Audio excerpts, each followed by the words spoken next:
Bismillahirrahmanirrahim. Assalamualaikum warahmatullahi wabarakatuh. Selamat pagi dulu sekalian. Semoga sehat dan bahagia selalu.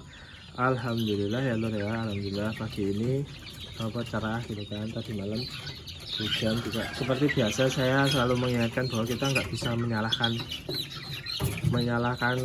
yang ada, yang ditetapkan oleh Tuhan gitu loh. Maksudnya kayak hujan, penyakit, terus terus kematian itu kan ditetapkan sama Tuhan gitu kan. Itu kita nggak boleh menyalahkan ya Lur ya. Harus disyukuri keadaannya seperti apapun gitu kan. Nggak boleh mengeluh, nggak boleh panik, nggak boleh ngerusulo, terutama enggak lah. Jadi teman-teman ya syukuri aja. Kalau hujan ya mikir gini ya, alhamdulillah hujan, ayam-ayamnya pada seger gitu kan, jadi nggak supek gitu. Terus kalau misalnya panas ya alhamdulillah cerah, jadi bisa kering lagi dan sebagainya gitu ya Lur ya. Kalau sakit ya, kalau alhamdulillah terlalu munafik lah kalau ngomong sakit itu. Alhamdulillah ya sakit ya dikasih obat terapi gitu kan, kasih obat terapi, terus dimong ayamnya. Jadi kita juga sekalian belajar, oh ayam sakit itu seperti ini. Nanti kalau sembuh, nilai plusnya ya ayam itu insya Allah jadi ayam yang kuat gitu loh. Ayam yang udah tahan terhadap penyakit tersebut kalau sembuh. Kalau misalnya kira-kira agak susah sembuh ya di akhir ya alhamdulillah bisa makan-makan sama keluarga gitu. Kayak cilik-cilik kong ini ya rasa di akhir lah. Biasanya yang besar-besar. Kalau kecil seperti ini Lur, sepengalaman saya alhamdulillah kalau kecil-kecil. Ini kecil-kecil kemarin yang saya beli yang dari Brunei itu, ini kemarin hampir gak ada yang mati satu karena dia lompat terus di bawah, tak pegang susah, akhirnya tak biarin, terus kayak antara dimakan tikus apa kucing gitu. Di ekor-ekor di atas sih, ada di atas, jadi bangkai-bangkainya bukan bangkai sih, bulu-bulunya ada di atas gitu. Nah itu enggak, ya sebisa mungkin kalau ukuran masih kecil seperti ini jangan dilepas ke bawah lalu, terus pasti ketangkap lah sama tikus sama kucing itu gitu. Nah ngomong-ngomong masalah pakan gitu kan, harga dedek alhamdulillah udah mulai murah gitu Mas. Bukan murah sih, normal lah, 3.000 itu normal lah. 3.000 kan banyak bonusnya juga ya, jadi murah ya. Oke lah, murah, harga dedek udah mulai murah, teman-teman udah bisa menggunakan dedek. Nah saran saya buat teman-teman yang beternak bukan skala besar sih, skala sedang misalnya kayak saya antara 50 sampai 300 ekoran kan sedang lah, nggak terlalu banyak, dan mau pakai dedek gitu kan ya teman-teman silahkan silahkan dedeknya, daripada misal beli banyak terus disimpan, mending beli terus difermentasi, atau kalau enggak ya beli seminggu sekali 1 karung gitu kan. Jangan sampai dedeknya itu di pool tok, disimpen tok terus sampai 3 bulan sampai 4 bulan gitu kan, nggak bagus loh, nggak bagus buat kualitas dedeknya, jadi apek gitu loh. Kadang juga berjamur. Nah paling bagusnya seperti apa Mas, ya difermentasi. Fermentasi itu caranya banyak loh, nggak harus saklek nonton di YouTube itu harus seperti itu, enggak. Fermentasi itu kan yang kalau teman-teman tahu cara bikin tape, pakai cara bikin tape juga bisa gitu loh. Pakai ragi juga bisa, pakai EM4 yang lebih simpel juga bisa, pakai Yakult juga bisa katanya sih. Aku Yakult belum pernah nyoba ya, pakai Yakult juga bisa. Yang jelas bakteri-bakteri ini kan harus diaktifin dulu pakai ikatan gulanya itu apa ya Mas? Apa harus gula Jawa? Enggak, gula apa sih jenenge, gula pasir juga bisa, misal gula batu juga bisa. Kalau misalnya gula batu ya sing kotak-kotak kayak ono nggo Tropicana Shrimp juga ya sak karepmu lah, nek pengen larang-larang ya monggo. Soalnya yang jelas pakai ikatan gula. Nah paling gampang tuh molase loh. Molase itu ikatan gula, jangan kira terus molase itu bukan gula. Molase itu gula. Lah kok ora legi Mas? Ya gula kan, ikatan gula nggak harus manis lho. Yang manis juga kadang bukan gula gitu kan. Nah, pokoknya pakai manis-manis, pakai tebu langsung buat rendem, empatnya langsung buat rendem air tebu juga boleh. Yang penting bakteri di EM ini harus lebih atraktif, harus lebih keaktifannya harus meningkat ketika dia mau memfermentasi. Ya caranya dicampur ikatan gula tadi itu, dicampur, tunggu 5-10 menit. Kalau udah mulai udah mulai atraktif lah, bahasaku atraktif ya, udah mulai atraktif, bakteri D4-nya baru dicampur sama dedek, diaduk-aduk. Gak perlu basah lur, gak perlu terlalu basah, tapi ya jangan terlalu kering juga gitu supaya cepat. Jadi intinya semakin lembab dia semakin cepat, karena kan bakterinya semakin banyak. Tapi kalau misalnya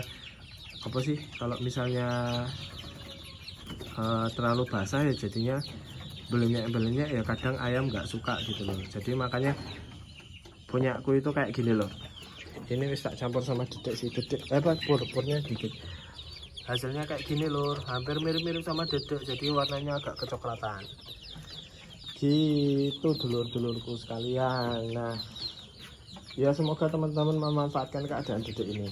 Nah dedek ini lur, dedek ini menurut saya itu memang bukan pakan terbaik buat ayam, tapi dedek ini menurut saya adalah pakan yang paling efisien dan paling efektif buat ayam. Tapi terus jangan jenengan takarannya disamakan kayak orang ngepur gitu loh. Kalau ngepur ya memang dia kan kualitas gizinya udah tinggi, takaran segitu cukup buat ngepur. Nah kalau buat ayam ini di dedek itu juga teman-teman kalau bisa, kalau untuk beternak ya jangan terlalu pelit. Kenapa mas jangan terlalu pelit? Karena karena dedek ini bagus buat bobotnya. Ini kan tak pakani dedek sama nasi bekas malah kalau yang kayak gini. Nah ini sedikit cerita aja, saya pernah ke pasar pagi lah di daerah sini gitu kan, nyari ayam tanggung-tanggung segini gitu kan.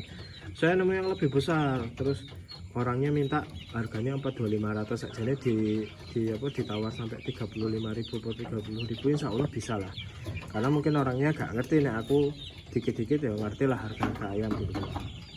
Awalnya besar, aku mikir wah ini pengen tak tawar ya, tak cekel sih kan, pas tak pegang, karena aku nggak bawa timbangan ya, lain kali kalau misalnya boleh ya pengen bawa timbangan gitu. Terus tak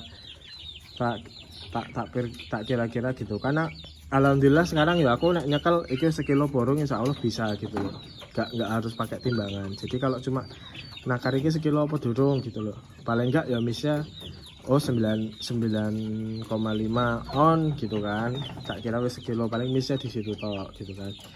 Tapi kalau misalnya tak angkat itu kurang lebih dia nggak lebih berat dari ini lur. Ini kan kemarin sempet mau tak jadiin dagangan kan, karena kayaknya wis bobotnya wis pas, walaupun kecil kayak gini lur. Ini 8 on. Ini sak tunggal-tunggalnya itu 815, 805, 825. Iki sak tunggal-tunggal iki ono papat nek gak salah. Terus ya pas tak angkat nggak sampai kayak malah nggak di bawah ini berarti. Terus aku mikir wah PR ku lebih banyak kalau seperti itu. Malah ada indikasi kalau ayam besar tapi bobotnya kurang, itu biasanya indikasi ayamnya kurang gizi. Terus nggak direkomendasikan buat dibesarkan gitu loh teman-teman. Nah itu juga jadi perhatian teman-teman bahwa ayamnya itu juga